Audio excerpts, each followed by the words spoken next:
નમસ્તે મિત્રો, જય સ્વામિનારાયણ.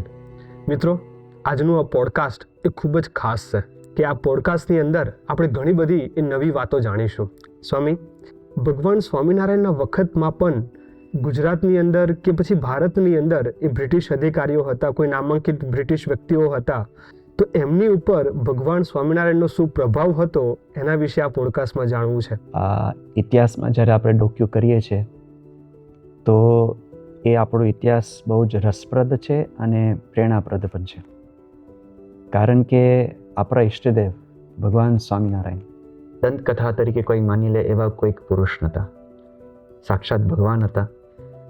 પણ માત્ર 240 વર્ષ પૂર્વે પોતે આ પૃથ્વી ઉપર પધાર્યા અને એ વખતે એમણે જે કાર્ય કર્યું, એમણે જે લોકોનો ઉદ્ધાર કર્યો, એનો રેકોર્ડ્સ આપને પ્રાપ્ત થાય છે. આપણા શાસ્ત્રમાં તો છે જ, પણ એ વખતે જે બ્રિટિશરો આપણા ભારત ઉપર રાજ કરતા હતા એ લોકોના ડોક્યુમેન્ટ્સમાં પણ બહુ સારી રીતે એની બધી નોંધ લેવાઈ છે. અત્યારે આપણા ટૂંકા પોડકાસ્ટમાં તો કદાચ 2-3 નામ આપણે ઉલ્લેખ કરી શકશું. એક તો વિલિયમ હોજ મિલ છે, પછી જોન એન્ડ્રુ ડનલોપ સાહેબ પોતે, અને પછી જે આપણું એક પ્રખ્યાત જે નામ છે બિશપ રેજિનાલ્ડ હીબર. એ લોકોની ડાયરીઓમાંથી આપણે જે અવતરણો મળે છે એના આધારે આખું એક ગુજરાતનો ની પરિસ્થિતિ અને એના ઉપર મહારાજનો પ્રભાવ, મહારાજનું કાર્ય એ શું હતું એ પણ ખ્યાલ આવે છે. સ્વામી, તમે હમણાં 3 નામ બોલ્યા. આઈ થિંક એમાંથી જોન એન્ડ્રુ ડનલોપ અને બિશપ હેબર, એમના વિશે તો કંઈક અમે થોડું ઘણું વાંચેલું છે. પરંતુ સ્વામી, આ વિલિયમ હોજ મિલનું જે નામ છે અમારી માટે નવું છે. હવે એમનો જન્મ થયો હતો 1792માં. મહારાજ પધાર્યા એના 11 વર્ષ પછી છે. એ પોતે કેમ્બ્રિજમાં જ પોતે ભણતા હતા અને બહુ જ વિવિધ ભાષામાં પોતે નિષ્ણાત હતા. એરેબિક પોતે ભણતા હતા, હિબ્રુ ભણતા હતા, લેટિન ભણતા હતા. 25 વર્ષની ઉંમરે એ પોતે પાદરી બન્યા. એટલે 1821ની સાલમાં એમને બોલાવી દીધા કે તમે ઇન્ડિયા આવી જાઓ. હવે આ માણસ કેટલો બધો ઉત્સાહી ને કેટલો નિષ્ઠાવાન. એ પોતે શિપમાં જાય છે ને યુકે થી ઇન્ડિયા, તો શિપમાં જ પોતે સંસ્કૃત ભણવાનું શરૂ કરી નાખ્યું. અને એટલું જ નહીં, એના મનમાં કેવા બધા સંકલ્પો કે આપણે ક્રિશ્ચન શાસ્ત્રો સંસ્કૃતમાં એનું ભાષાંતર કરીએ. જે ક્રિશ્ચિયનિટીમાં જે 10 કમાન્ડમેન્ટ્સ કહેવાય છે ને, એ લોકોના 10 મુખ્ય નિયમો, એ મહાધર્મ તરીકેને સંસ્કૃતિકરણ કર્યું. અને વિશેષ તો પાછળથી એને એક 5025 શ્લોકનો એક શાસ્ત્ર રચ્યું. શ્રી ક્રાઇસ્ત સંગીતા. સંસ્કૃતમાં 5000 શ્લોક અને એકદમ પૌરાણિક સ્ટાઇલમાં. હવે આ ભાઈ છે ને એ પોતે ભારત આવ્યા એટલે એ પોતે વિચરણ કરતા સાઉથ ઇન્ડિયા પહોંચ્યા. આ વાત છે લગભગ 1821-1822, 21-22ની સાલમાં, 1800ની વાત કરું છું. પછી છે ને એ સાઉથ ઇન્ડિયાથી પોતે પાછા નોર્થ તરફ આવતા હતા. એટલે સુરત, બરોડા, અમદાવાદથી પોતે આગળ આવતા હતા. અને એમની જે ડાયરી છે એ હમણાં જ આપને પ્રાપ્ત થઈ ઓક્સફર્ડની બોટનિકલ લાઇબ્રેરીમાંથી. એટલે બહુ જ નાજુક અવસ્થામાં છે, બહુ નાની છે, 10 સેન્ટીમીટર બાય 15 સેન્ટીમીટરની જ છે. પણ સ્પષ્ટપણે આપણે દેખાય છે કે મહારાજનો ઉલ્લેખ કર્યો છે, મહારાજના ભક્તોનો ઉલ્લેખ કર્યો છે. એટલે એમાંથી આપને one of the earliest records of ભગવાન સ્વામિનારાયણ ઇન બ્રિટિશ ડોક્યુમેન્ટ્સ એ આપણે આ ડાયરીમાંથી આપણે મળી. એટલે એ વિલિયમ હોજ મિલ, એમાં પણ કેવું બને છે, એ અમદાવાદ આવે છે ને તો એ આ ડનલોપ સાહેબના ઘરે જાય છે, જે કલેક્ટર હતા. અને એમને વાત કરી કે હું તો હવે અહીંયા ધર્મ પ્રસાર કરવા માટે આવ્યો છું. એ વખતે એ વાર્તાલાપમાં કલેક્ટર ડનલોપ સાહેબ આ વિલિયમ હોજ મિલને મહારાજની વાત કરે છે કે તમે આ બધું ધર્માંતરનું પ્રવર્તન કરવા માટે આવ્યા છો, તમે પ્રવૃત્તિ કરવા માટે, પણ અહીંયા એક બહુ પ્રતાપી, પ્રભાવશાળી એક હિન્દુ ગુરુ છે અને એમને ઘણા સારા સુધારા સમાજમાં કર્યા છે. માટે એના વિશે તમારે જાણવું જોઈએ અને મળવું જોઈએ. મારા તો એ વખતે કંઈ ગુજરાતમાં નહોતા ત્યારે. પણ ડનલોપ સાહેબે શું કર્યું? 2 વસ્તુ કરી. એક તો પોતાની જે ડાયરી હતી, એક મહારાજની સ્મૃતિની એક ડાયરી એમને લખી હતી, ડનલોપ સાહેબે. અને તારીખ પણ હતી 9મી જાન્યુઆરી 1822. ઓકે. 9મી જાન્યુઆરી, અને સ્થાન પણ લખ્યું ધંધુકા. ઓહો. એટલે એમના જે સંસ્મરણો છે એ આ વિલિયમ હોજ મિલને આપ્યા, અને ભગવાનની દયાથી વિલિયમ હોજ મિલે એ જે અંશો છે જે ડનલોપ સાહેબની ડાયરીમાંથી એ પોતાની ડાયરીમાં એમને ટપકાવ્યા. ઓકે. ડનલોપ સાહેબની ડાયરી તો આપણે મળતી નથી, ઓકે. પણ જે ડાયરીમાં તો એ એમની ડાયરીમાં મૂકી, એની ડાયરી આપણને મળે છે. એટલે આપણે ખબર પડી કે આ વાતનું મૂળ છે એકચ્યુઅલી ડનલોપ સાહેબ, જે કલેક્ટર કહેવાય. હવે એ ડાયરીમાં જે વિલિયમ હોજ મિલ જે મહારાજ વિશે જે બોલે છે એ આપને પ્રાપ્ત થાય છે. અને બીજું શું કર્યું ડનલોપ સાહેબે? કુબેરસિંહને મૂક્યા. કુબેરસિંહ છે ને આપણા અમદાવાદના એક આગેવાન હરિભક્ત હતા. કુબેરસિંહ છડીદાર. વચરામતમાં એમનું નામ આવે છે, બટ અમદાવાદનું 5મું અને 6મું વચરામતમાં એના પ્રશ્ન પણ છે. કુબેરસિંહ સાથે પણ વાર્તાલાપ થયો. એટલે વિલિયમ હોજ મિલે છે ને પોતાની ડાયરીમાં ડનલોપ સાહેબને ઉલ્લેખો બધા કર્યા છે, અને એમાં જે કુબેરસિંહે પુષ્ટિ કરી છે એ પણ લખ્યું છે. ઓકે. આ બધી વાત થાય છે 11મી-12મી જૂન 1822. ઓકે. અને 2-3 દિવસ પછી કુબેરસિંહ ભજનાનંદ સ્વામી લઈને આવે છે, પરમહંસ. એ બધી વાત આપણે આ ડાયરીમાંથી મળે છે. એના કેટલાક અંશો આપણે જોઈએ, બહુ રસપ્રદ છે એમાંથી. તો ઇંગ્લિશમાં તો શું લખ્યું છે? Extraordinary Gujarati reformer Swaminarayan, lately of this native place. એટલે આ બાજુ પોતે ફરે છે. એક્સ્ટ્રોર્ડિનરી ગુજરાતી રિફોર્મર, આ કોના શબ્દ છે એકચ્યુઅલી? મૂળ ડનલોપ સાહેબના, જે વિલિયમ હોજ મિલે પોતાની ડાયરીમાં લખ્યા છે. હુ પ્રીચીસ અગેન્સ્ટ કાસ્ટ. પછી મહારાજ થોડુંક વર્ણન કર્યું છે કે મહારાજ કોણ હતા, કે આ નાત જાતના ભેદભાવ છે એને વિશે મહારાજ માનતા નથી. હિન્દુ સુપરસ્ટિશન્સ, એટલે કે આ દૂધ પીતી છે, સતી પ્રથા છે, જે વહેમ છે, એ મહારાજ એની નાબૂદી માટે પોતે પ્રવર્તન કરતા હતા. બધા કુરિવાજો બધા જે છે, અને જેના પોતા ઘણા બધા નવા અનુયાયીઓ છે, several proselytes. Among them several young men learned in the શાસ્ત્ર. એટલે કે શાસ્ત્રના વિદ્વાનો પણ ઘણા બધા એમના છે. અને એવી વાત પણ કરે છે કે કોઈક મહારાજ સાથે કોઈક શાસ્ત્રાર્થ કરવા માટે આવે ને, તો મહારાજ પોતે એવું કહેતા કે મન નહીં, પહેલા મારા આ નવા શિષ્યને તમે મળો અને એને પરાસ્ત કરો, પછી મારી સુધી કોઈ મારા સુધી પહોંચી શકતો નહીં. એવું બધું લખ્યું છે. એટલે આ બધી વાત આપણે આ ડાયરીમાંથી મળે છે. અને એમાં કુબેરસિંહની પણ વાત આવે છે, અને ભજનાનંદ સ્વામીનું પણ નામ આવે છે કે ભજનાનંદ સ્વામી પણ પછી મહારાજને અને પછી એમાંથી અમુક જે ફરીથી ડનલોપ સાહેબની જે ડાયરીમાંથી અમુક જે ટાઇટલ્સ અમુક મૂક્યા છે. ન્યૂ સેક્ટ ઓફ હિન્દુસ, એક નવો હિન્દુ સંપ્રદાય શરૂ થયો છે. The great Swami of this sect grants absolutions for past sins, our heinous but not indulgences for the future. આ બધી કેવી વાત છે? મહારાજ પૂર્વના પાપ બાળી દેતા. ઓકે. પછી નિયમ ધર્મમાં દ્રઢ હતા, પણ ઉલ્લેખ કેવો કર્યો છે? Like the Roman pontiff. Roman pontiff એટલે કોણ? પોપ. રોમન કેથોલિક ચર્ચના જે વડા છે પોપ, એની સાથે મહારાજને સરખાવે છે. આ કોણ કે છે? આ ડનલોપ સાહેબ.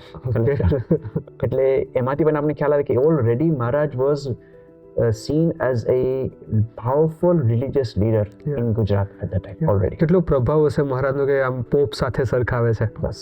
હા, જો અહીંયા કહે છે કે મહારાજ કેવા નિયમ આપતા હતા કે આપણે જે પંચવર્તમાન છે એ પંચવર્તમાનનો પણ અમે ઉલ્લેખ કર્યો છે. પછી સમાધિની વાત આવે છે.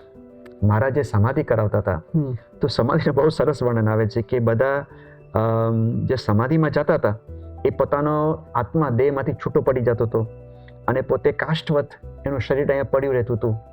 અને જ્યારે પાછા પોતે આવે તો બધું પોતપોતાના ધામનું જુદું જુદું વર્ણન કરે. જે પોતાની જે સમાધિ થઈ હતી એમાં જે શાંતિનો અનુભવ, પ્રકાશનો અનુભવ, જુદા જુદા અવતારના દર્શનો થતા હતા, એ બધું જ વર્ણન આમાં કરવામાં આવ્યું છે. બીજી જે વાત કરી છે ખાસ, કે એ વખતે ગુજરાતમાં આપણા પરમહંસોને, આપણા ભક્તોને જેમ સહન કરવાનું થયું, માર ખૂબ મારા લોકોને ઉપર ગુજારવામાં આવ્યો છે, એ બધાનો સામનો આ પરમહંસોએ ક્યારેય કર્યો નથી. એકદમ શાંતિપ્રિય સંપ્રદાય છે, ક્યારેય કોઈનો સામનો કર્યો નથી, સહન જ કર્યું છે. એ બધા જ ઉલ્લેખો અહીંયા પણ બ્રિટિશરોએ ઓકે એ નોંધ્યું છે. અને એ બતાવે છે કે આ મહારાજ કેવા પોતે ઉદાર અને આવા ગુણ્ય એક પુરુષ મહાપુરુષ પોતે થઈ ગયા. અને છેલ્લે પછી કેવું કહે છે, his influence over all ranks, suddenly proclaiming themselves his followers and renouncing the world, beseeks him a superior man, and his visible effect in improving their morals and making them more trustworthy speaks him of a useful one. અહીંયા શું કહે છે કે એ વખતે ગુજરાતમાં જે પરિસ્થિતિ હતી અને આ માણસોનું જે વર્તન પહેલા હતું ગુજરાતીઓ, એ બધાને સુધારીને આ ભગવાનના માર્ગે ચડાવ્યા અને પોતાની જે લૌકિક અમુક જે રીત ભાત બધી હતી એ છોડાવીને આધ્યાત્મિક માર્ગમાં ભગવાન સાથે જોડી દીધા. એ શું બતાવે છે કે આ Sahajanand he was a superior man, બહુ મહાન પુરુષ હતા. અને આમ આંખે દેખાય એવો એમની ઇમ્પેક્ટ પ્રભાવ હતો. હવે અહીંયા ઇન્ટરેસ્ટિંગ વાત આવે છે, આ માણસ કોણ છે? પાદરી છે. અને શેના માટે ભારત આવ્યા છે? ખ્રિશ્ચન ધર્મનો પ્રચાર કરવા માટે. તો એમને તરત વિચાર શું આવે છે કે આ સ્વામિનારાયણને આપણે કન્વર્ટ કરી લઈએ તો એટલે એ બોલે છે, it augurs a favorable change in the public, and by teaching this lots of men in spiritual concerns is a clear and useful handmaid to Christianity. આપણે જે કામ કરો તો લોકોને સુધારવાનું, એ તો આ સ્વામિનારાયણ કરે છે. તો આટલા બધા નવા માણસો સ્વામિનારાયણના અનુયાયીઓ બને છે, તો આપણે સ્વામિનારાયણને જ કન્વર્ટ કરી નાખીએ તો એક સાથે બધા એક સાથે થઈ જશે. આવું એ પોતાની ડાયરીમાં પોતે નોંધે છે. એટલે આવા પણ એક વિદ્વાન, એક નિષ્ઠાવાન, અસ્મિતાવાળા ક્રિશ્ચિયન પાદરી ઉપર મારો કેવો પ્રભાવ હતો, એ આમાંથી ટૂંકમાંથી આપણે આટલું જોયું. એટલે ખરેખર વિલિયમ હોજ મિલ છે પોતે આટલા પ્રભાવશાળી પોતે જ હતા. મહારાજનો પ્રભાવ એમની પર આટલો બધો પડ્યો. આ ડાયરીમાં બધું આપણે જોયું કે એમને કેવું લખ્યું છે મહારાજનો મહિમા. પણ સ્વામી, કોઈ એવા અધિકારી કાં તો કોઈ એવા પાદરી કે કોઈ એવા બ્રિટિશ કોઈ મોટા વ્યક્તિ, નામાંકિત વ્યક્તિ એવા કોઈ છે કે જે મહારાજને રૂબરૂ મળ્યા હોય, ફેસ ટુ ફેસ મળ્યા હોય, જેમને મહારાજને નજીકથી જોયા હોય? આ જે બીજા વ્યક્તિ છે એ છે રેજિનલ્ડ હીબર. એ પોતે એશિયાના સેકન્ડ બિશપ થયા હતા. અને એમની ડાયરી છે, 3 ભાગમાં ડાયરી છે. ફ્રોમ કલકત્તા ટુ મુંબઈ પોતે આખું વિચરણ કર્યું. અને જ્યારે પોતે ગુજરાતમાં આવ્યા ને ત્યારે એમના અસિસ્ટન્ટ તરીકે કોણ હતું? થોમસ વિલિયમ્સ, જે ડનલપ સાહેબના અસિસ્ટન્ટ હતા, કલેક્ટર હતા ત્યારે, અને મેજિસ્ટ્રેટ હતા ગુજરાત. અને એમને વાત પોતાના બિશપને મહારાજની વાત કરી. અને પછી એ વાત બિશપ હીબર પોતાની ડાયરીમાં જ પોતે નોંધે છે કે હિઝ મોરાલિટી, એટલે કે ભગવાન સ્વામિનારાયણની નૈતિકતા was said to be far better than any which could be learned from the શાસ્ત્ર. ઓકે, એટલે શાસ્ત્રમાંથી કોઈ પડીને કદાચ કોઈ મૂલ્યો અપનાવવા જાય ને જીવનમાં નૈતિક, એના કરતાં પણ વિશેષ નૈતિકતા ભગવાન સ્વામિનારાયણમાં જોવા મળતી હતી. આ વાત કોણ કરે છે? વિલિયમસન પોતાના બિશપને વાત કરે છે. અને પોતે બિશપ પણ પછી નોંધે છે કે the Hindu reformer Swaminarayan had accomplished some good through his popularity and preaching of purity. મહારાજે પણ ગુજરાતમાં ઘણો સુધારો કર્યો હતો. એ સમજવું અગત્યનું છે કે એ વખતે ગુજરાતની પરિસ્થિતિ પણ કેવી હતી. બિશપ હીબર પોતે જ લખે છે કે ગુજરાતમાં જે બ્રિટિશરોનો રાજ હતું, એ ઈસ્ટર્ન એમ્પાયરમાં, જેટલું અઘરું ગુજરાતમાં હતું ને એવું ક્યાંય નહોતું. કારણ કે એ વખતે એટલી લૂંટફાટ થતી હતી, એટલું બધું ખૂન ખરાબી થતી હતી. તો એવા માણસોને સુધારવામાં ભગવાન સ્વામિનારાયણનો આવો બહુ મોટો ફાળો હતો.